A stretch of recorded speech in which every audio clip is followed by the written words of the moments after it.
এটা গণ আন্দোলন, এটা গণ অভ্যুত্থান। 52 সালের পর থেকে এ যাবৎকালে যতগুলো গণ অভ্যুত্থান হয়েছে, এটা তার মধ্যে সবচেয়ে বড় গণ অভ্যুত্থান। আইয়ুব খান ইয়াহিয়া টিকতে পারে নাই, হাসিনা এত বড় গণহত্যা করে হাসিনাও টিকতে পারবে না। একজন সাধারণ জনগণ হিসেবে আমরা এই কথা বলতেছি। আজকে তারা বলছে বিএনপি জামাত পুলিশের ড্রেস পরে এসে গুলি করেছে। কয়দিন পরে শুনবো প্রধানমন্ত্রী ছিল না, এটা খালেদা জিয়াকে প্লাস্টিক সার্জারি করিয়ে এনে বুঝি এই বক্তব্য দেওয়া হয়েছে। হাস্যকর কথাবার্তা আর বইলেন না।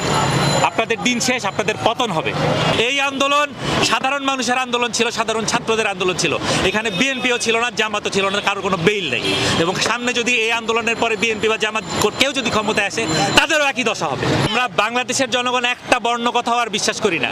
যারা মিনিটে মিনিটে কথা পাল্টায়, যারা কালকে এক কথা বলে আজকে আরেক কথা বলে, যারা আমাদের চোখের সামনে সাধারণ পথচারীদেরকে গুলি করে মারছে, 3 বছরের বাচ্চা থেকে শুরু করে 6 বছরের বাচ্চা, 10 বছরের বাচ্চা, 15 বছরের বাচ্চা ঘরে বসে গুলি খেয়েছে।